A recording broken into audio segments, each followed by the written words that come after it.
perseguiu, que a gente pesquisou foi que lições poderiam ser aplicadas na prática docente após a reabertura das escolas. Próximo. Tá bom, fica excelente. O que der, deu. Já podem, eu vou disponibilizar os slides, quem depois desejar.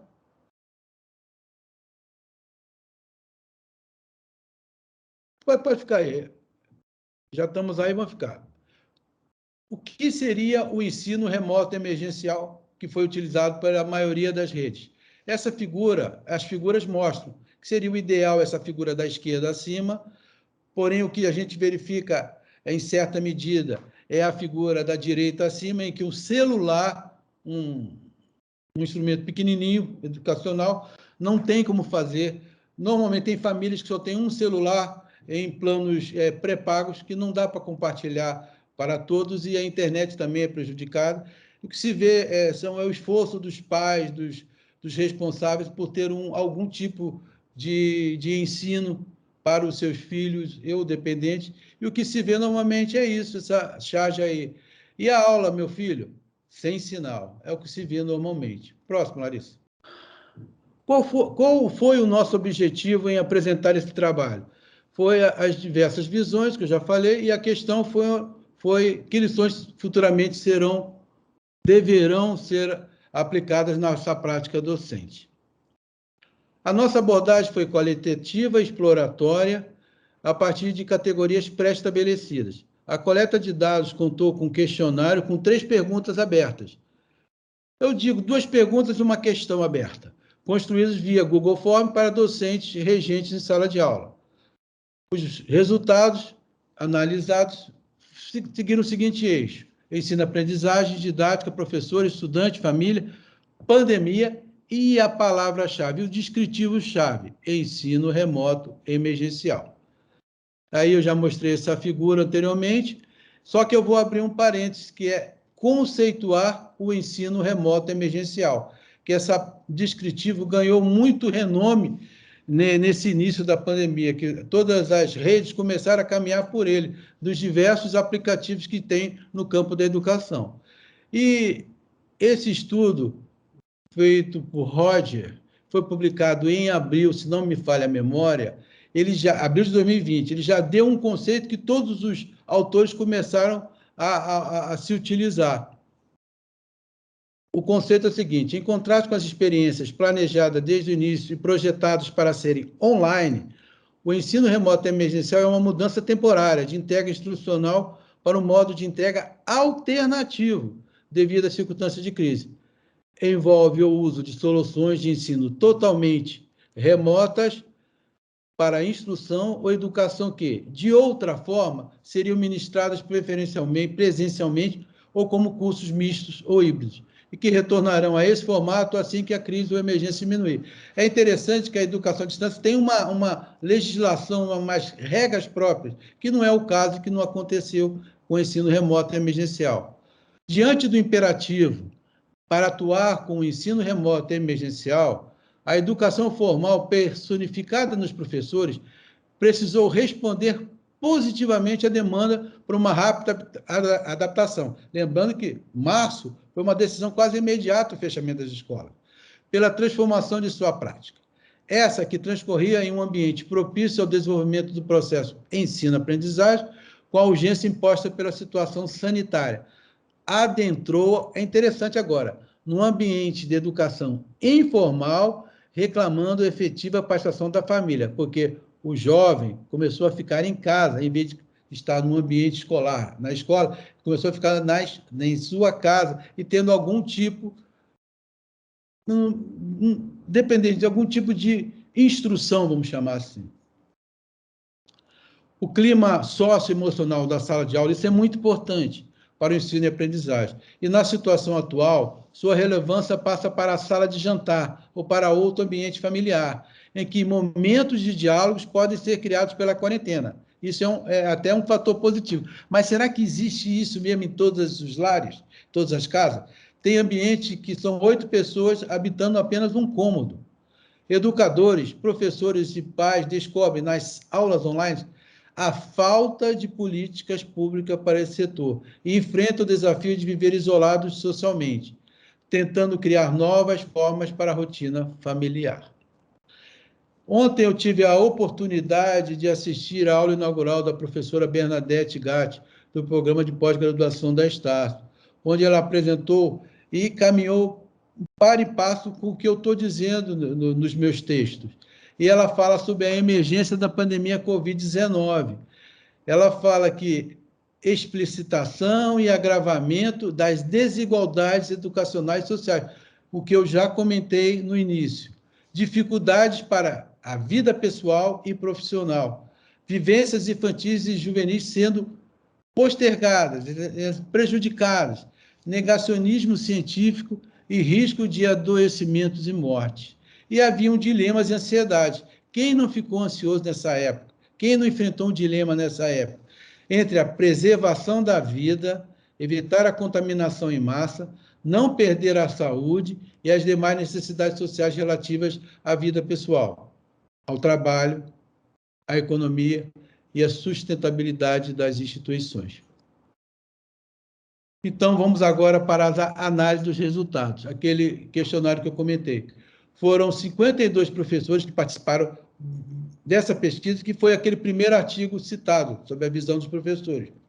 Eu vou abrir um outro parênteses, eu sou bom para abrir parênteses.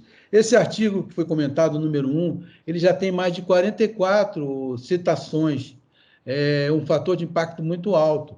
Inclusive, o MEC já está utilizando no seu ambiente virtual de aprendizagem para o curso de professores. E a SEDUC, a Secretaria de Educação do Ceará, já está utilizando também no seu curso para professores. Então, foram 52 professores que participaram dessa pesquisa do fundamental, médio e superior, e o maior contingente foi do ensino fundamental, com 33 professores. Infelizmente, não vão poder ver as duas fotos que eu coloquei, que são as fotos do professor fazendo uma filmagem, me parece ser num celular, e a foto de um professor em sala de aula com distanciamento de seus alunos e todo de máscara. A primeira pergunta foi: como você se sentiu como professor e como foi a sua resposta aos novos desafios educacionais dessa emergência?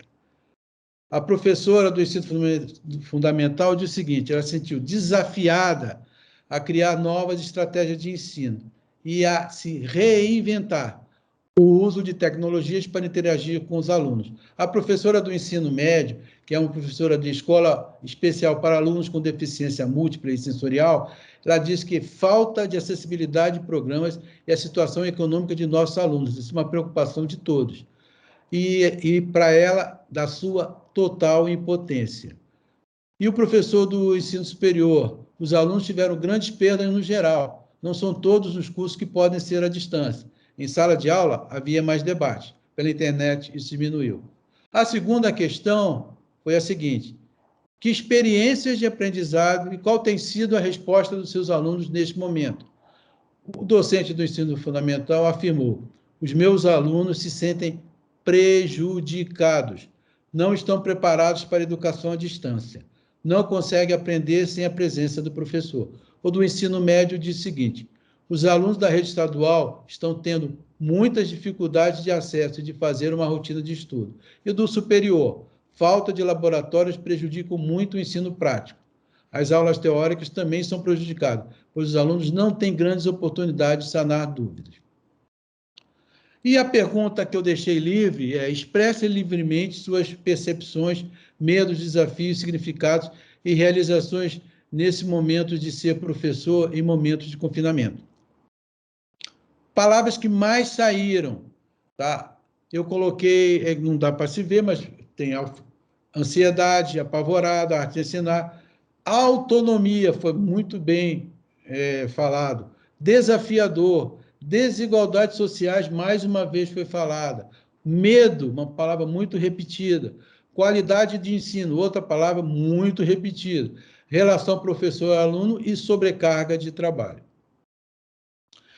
Assim exposto, identificamos que, independente se a interação professor-aluno acontece através de uma tela, ela não deve ser descuidada, pois os desafios do processo ensino-aprendizagem estão em levar um ensino de qualidade aos estudantes, mesmo que, para isso, o professor tenha um excesso de trabalho.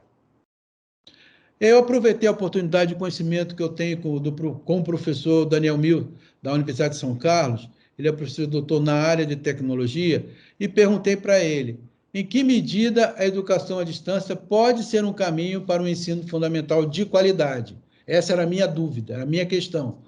E o professor Mil respondeu, eu fiz um recorte do e-mail dele, dizendo o seguinte: estou certo de que a EAD tem muito a contribuir para o ensino fundamental, mas vejo pecados na forma emergencial como está sendo posta em prática. Falta tempo para planejamento, falta de preparação dos professores e estudantes, maior foco no conteúdo do que no próprio estudante. Eu proporia um pouco mais de cuidado com as peculiaridades da modalidade EAD e mais atenção aos usuários. O que usuários são? Estudantes, professores, pais, gestores. E somente assim, embora com ressalvas, vejo o EAD como caminho promissor para o ensino fundamental. Vamos para as considerações finais para deixar um tempinho para quem desejar perguntar. No centro desse furacão chamado Covid-19, no tocante ao ensino e aprendizagem de nossos estudantes, está o professor. Não temos dúvida disso. Ele tem sua prática docente normalmente ao lado do aluno, abruptamente substituída por uma situação virtual, ocasionada pelo distanciamento social.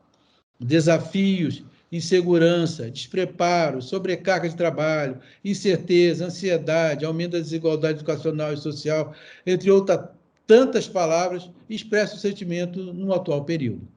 Importante, precisamos recalcular rotas, minimizar as dúvidas que surgem na prática, de maneira a nós adaptarmos às novas estratégias tecnológicas da arte de ensinar.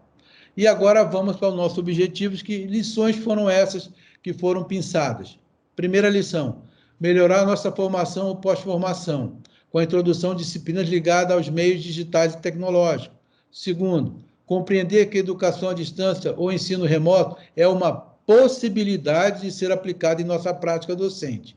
Terceiro, incluir no projeto político-pedagógico da nossa escola alternativas viáveis de ensino, aprendizagem e avaliação para quando estiverem fechadas. E, nas reuniões de pais e mestres ou de conselho de classe, procurar colher todas as observações possíveis dos responsáveis, tanto positivas quanto negativas.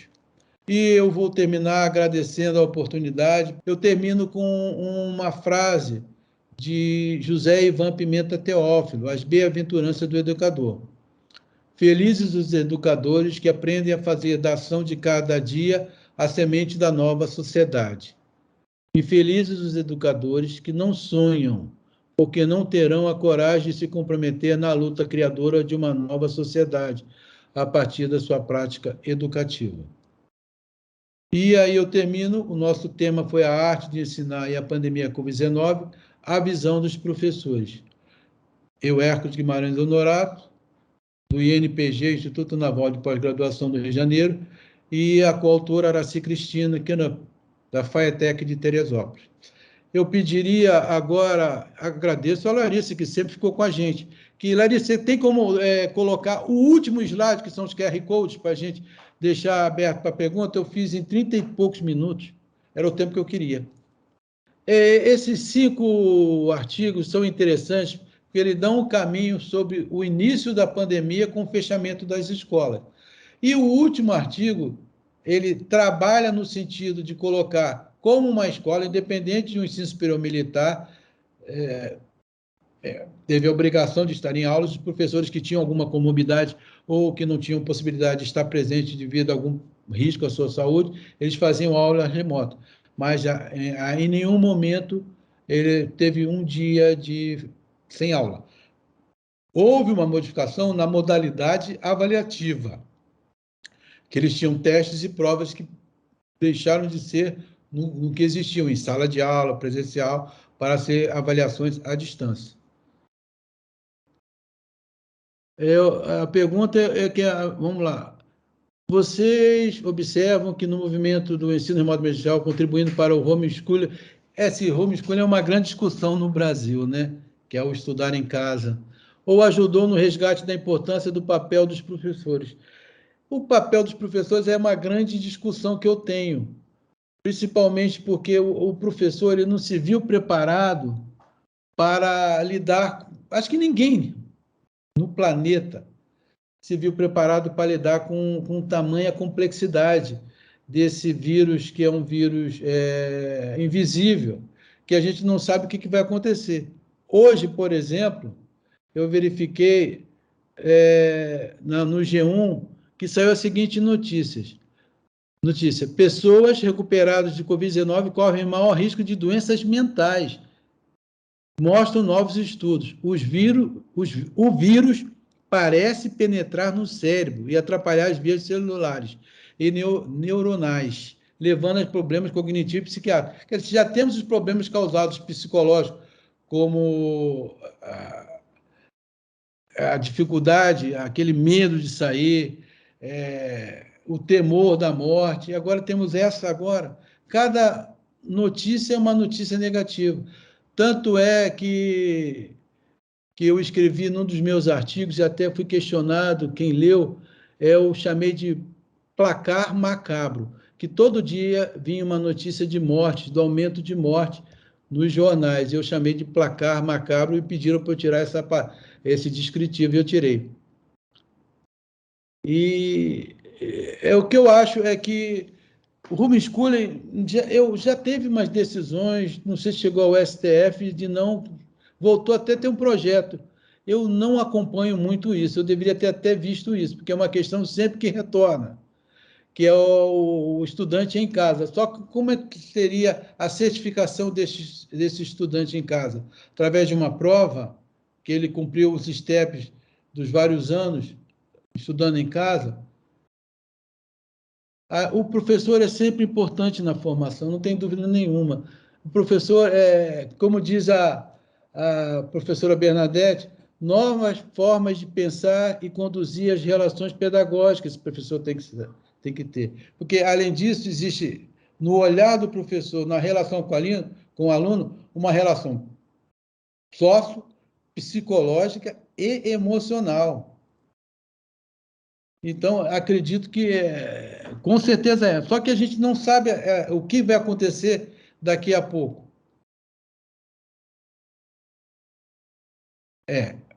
O que acontece é o seguinte, ainda tem instituição superior que ainda não retornou às aulas. Inclusive, eu ouvi críticas a como foi desenvolvido o ensino remoto em instituições superiores. Então, a pergunta que foi colocada é como vocês observam o impacto do ensino remoto emergencial para gerações que ingressaram nas universidades nesse período? Eu creio que, como já foi falado, que o jovem, todo mundo acha que o jovem com o celular na mão, ele está sabendo o que está fazendo, mas ele, em relação ao que tiver de um vídeo, de uma informação, mas ele está mais sabendo o que é um TikTok, mais sabendo o que é Instagram.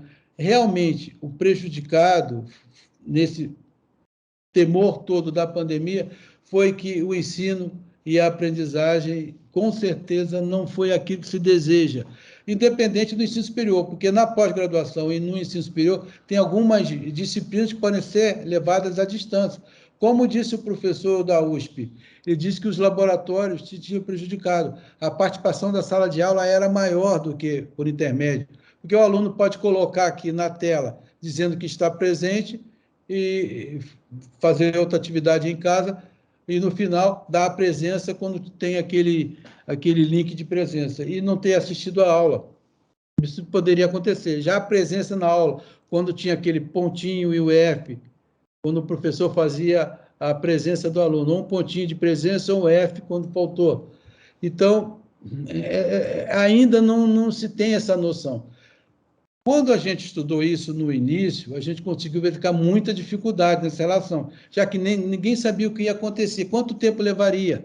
Se falava muito que o pico da pandemia está chegando, aí aparece uma nova cepa.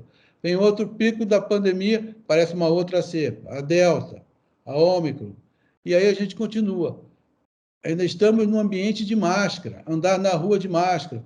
Então, isso tudo eu acho que são coisas que deixam a pessoa sem a motivação até de levar.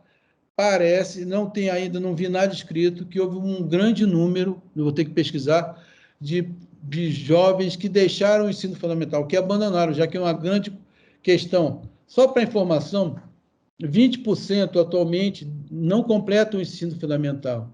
E até 2020, 48% não completam o ensino fundamental, o ensino médio. E apenas 17,5% dos jovens que entram cumprindo a educação básica, apenas 17,5% chega na educação superior. Então, é bem preocupante. Isso, eu não tenho dúvida que será um agravante muito grande.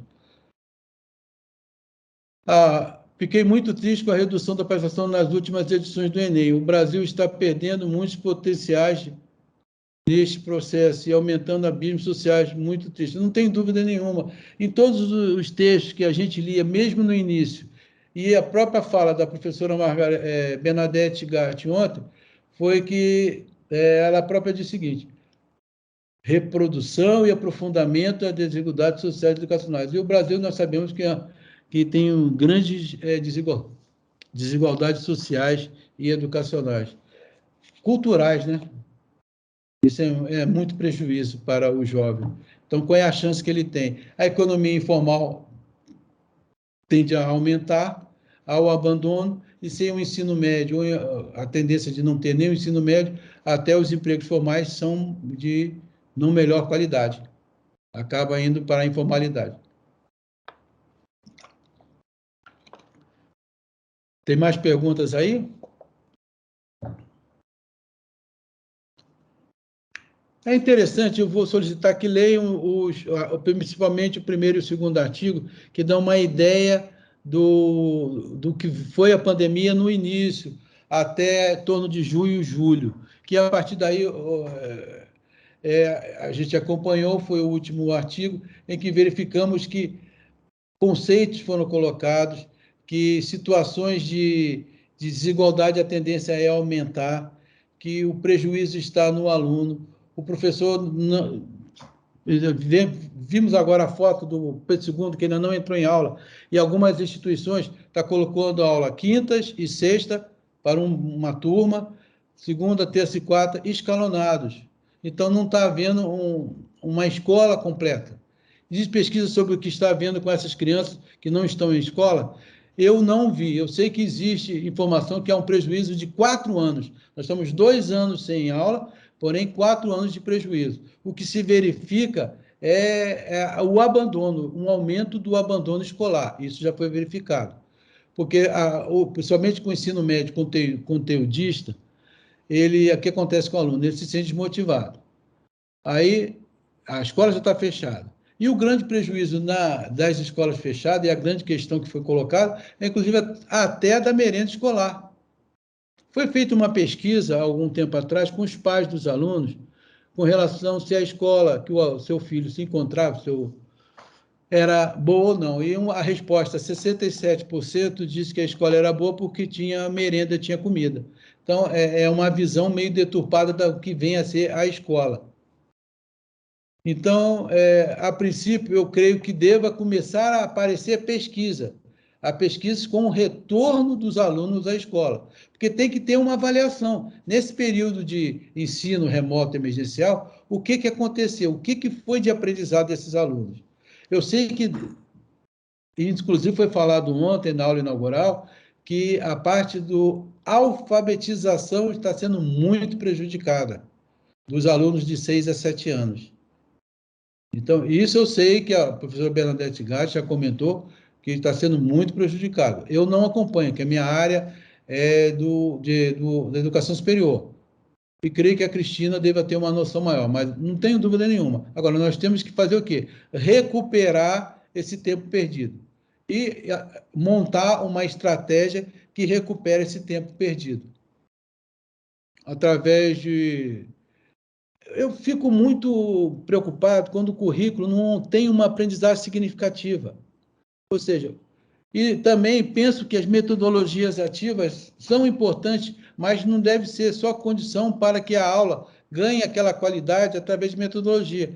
A aula é professor e aluno, é aquele com conhecimento a transmitir. Só que o conhecimento que o professor tem que transmitir para o seu aluno é o conhecimento construído na sociedade.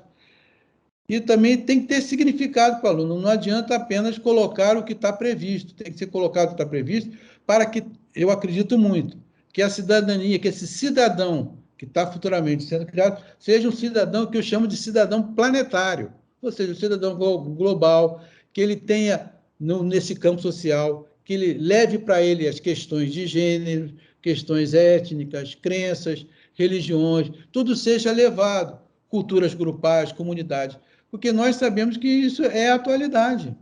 Nós não estamos mais vivendo, inclusive em salas de aula, eu vejo muito, uma carteira atrás da outra. Isso acontece muito. O professor no tablado. O professor é aquele que consegue levar com que a sua turma caminhe para que todos sejam, ao final, cidadãos. E cidadãos que eu chamo de cidadãos planetários. E eu vou deixar claro que o ser professor é muito mais do que um amor, é o ser o educador, não apenas aquele que consegue trazer o aluno para si, mas trazer o aluno para uma sociedade do conhecimento, trazer o aluno para que ele seja mais do que aquilo que ele possa ser. É procurar crescer com o aluno. Isso eu acho que é ser professor. Tá legal, ela vai encerrar. Agradeço a todos, felicidades e que a pandemia passe logo e que todos se cuidem.